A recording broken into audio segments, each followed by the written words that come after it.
అదే RTV app వార్తల్ని క్షణాల్లో చదివే అవకాశం ఉంటుంది. ఒక న్యూస్ పేపర్, ఒక టెలివిజన్ ఛానల్ మీ చేతుల్లో ఎప్పుడు ఉంటాయి. తో పాటు కొల్లి రవీంద్ర ఉన్నారు. మచిలీపట్నం నుంచి ఆయన పేరుని అయితే మొదటి లిస్టులో ఖరారు చేసిన పరిస్థితి ఆయనతో మాట్లాడుతుంది. సార్ ఎలా చూస్తారు? మొదటి లిస్టులో మీ పేరు వచ్చింది, ఎలా అనిపిస్తుంది?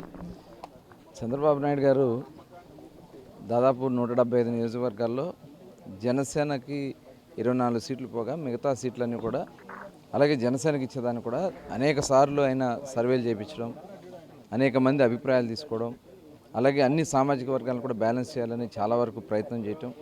అందులో భాగంగా మరి ఫస్ట్ లిస్టులో రావడం 94 పేర్లలో మరి తెలుగుదేశం పార్టీ రిలీజ్ చేసిన పేర్లో నా పేరు కూడా ఉండటం చాలా ఆనందంగా ఉంది. చంద్రబాబు నాయుడు గారికి అదేవిధంగా లోకేష్ గారికి ప్రత్యేకమైన ధన్యవాదాలు తెలియజేస్తా ఉన్నాను. అలాగే పవన్ కళ్యాణ్ గారికి కూడా ప్రత్యేక ధన్యవాదాలు తెలియజేస్తా ఉన్నాను. ఖచ్చితంగా జనసేన తెలుగుదేశం పార్టీ ఇవాళ చాలా పొత్తుల విషయంలో పవన్ కళ్యాణ్ గారు కూడా చాలా ఆశతూచి ఆయన ఆలోచన చేయటం, అలాగే చంద్రబాబు నాయుడు గారు కూడా వారికి ఆలోచించి చాలా జాగ్రత్తగా పరిశీలన చేసుకుని ఈ అరాచక ప్రభుత్వం పోవాలా, ఈ రాక్షస పాలన పోవాలా, ఈ రాష్ట్ర ప్రజలను కాపాడాలనే ఏకైక లక్ష్యంతో చక్కటి పొత్తు నిర్ణయంలో చాలా హెల్దీగా జరిగింది.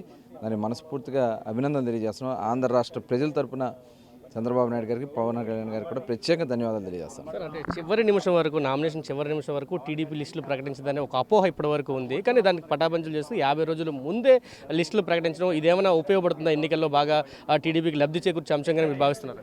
ఖచ్చితంగా. ఎందుకంటే ఇవాళ ప్రజలు కోరుకుంటా ఉన్నారు. ప్రజలు కూడా తొందరగా అభ్యర్థుల్ని ప్రకటించండి, అభ్యర్థులు ప్రజల్లోకి రావాలి, గెలవాలి, ఎట్టి పరిస్థితుల్లో ఈ అరాచక ప్రభుత్వాన్ని సాగనంపాలని ప్రజలు కోరుకుంటా ఉన్నారు. అందులో భాగంగానే మరి వాళ్ళ ఈ పొత్తుల విషయంలో ఒక క్లారిటీ రావాలా, అభ్యర్థులు బయటకు రావాలా, తిరగాలని చెప్పి ప్రజలు కోరుకున్నారు. ఆ విధంగానే ఫస్ట్ టైం చంద్రబాబు నాయుడు గారు కూడా, ఎందుకంటే గతంలో నందమూరి తారక రామారావు గారు 1994లో 72 సీట్లు ఫస్ట్ టైం ప్రకటించారు. దాదాపు అందరూ కూడా గెలవడం కూడా జరిగింది. ఇవాళ ప్రకటించినటువంటి 94 సీట్లే కాదు, రేపు మిగతాయి కూడా, ఎందుకంటే తెలుగుదేశం జనసేన కలిసి మరి ప్రకటించినటువంటి ఈ సీట్లే కాకుండా 175 సీట్లు కూడా మ్యాక్సిమం ఒక 5 నుంచి 10 సీట్లు మాత్రమే వైసీపీకి ఏదైనా అవకాశం ఉంటుందేమో తప్ప మిగతా అన్ని సీట్లు కూడా 180 దగ్గర 160 సీట్లు తెలుగుదేశం పార్టీ జనసేన గెలవడానికి అవకాశాలు ఉన్నాయి. అంటే ఎటువంటి కార్యాచరణతో ముందుకెళ్ళబోతున్నారు మచిలీపట్నంలో? ఆల్రెడీ మేము చేసినటువంటి అభివృద్ధి ప్రజలకు తెలుసు. నిరంతరం ఈ 5 సంవత్సరాల్లో మేము ఓడిపోయిన దగ్గర నుంచి కూడా ప్రజల్లోనే ఉన్నాం. గత 5 సంవత్సరాల్లో నియోజకవర్గంలో దాదాపు 2,000 కోట్ల రూపాయలు పైన నిధులు తీసుకొచ్చి అభివృద్ధి కార్యక్రమాలు చేశాం. కానీ ఈ 5 సంవత్సరాల్లో మరి వైసీపీ నాయకుడు మరి మంత్రిగా పనిచేసినటువంటి పేర్ని నాని గారు ఇటువంటి అభివృద్ధి కార్యక్రమాలు చేయకుండా వాళ్ళ మభ్యపెడుతూ వస్తూ ఉన్నాడు. మరి ఈరోజు అర్థమయ్యి, ప్రజల యొక్క విధానం అర్థమయ్యి ఆయన డ్రాప్ అయ్యి వాళ్ళ కొడుకుని పెట్టాడు.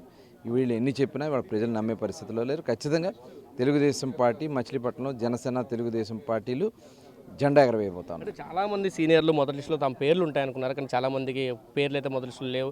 ఏం చెప్తారు మీరు? అంటే బాబు గారు కూడా చాలా కసరత్తులు చేస్తూ ఉన్నారు. ఆయన ప్రజల అభిప్రాయాలు తీసుకుంటా ఉన్నారు. అట్లాగే కమ్యూనిటీ బ్యాలెన్సింగ్ కూడా చేసుకోవాల్సినటువంటి అవసరం ఉంది. అలాగే పొత్తు ధర్మాన్ని కూడా పాటించాల్సిన అవసరం ఉంది. ఇవన్నీ కూడా చేయడంలో కొంతమంది సీనియర్స్కి కొంత గ్యాప్, మరి ఇంకా వాళ్ళని కూడా పిలిచి చాలా పదవులు వస్తాయి. రేపు నామినేటెడ్ పోస్టులు ఉన్నాయి, ఎమ్మెల్సీలు ఉన్నాయి, వాటిలో కానీ లేదంటే దీంట్లో కూడా మరి అవకాశం ఉన్నంత వరకు ఏర్పాటు చేయడం జరుగుతుంది.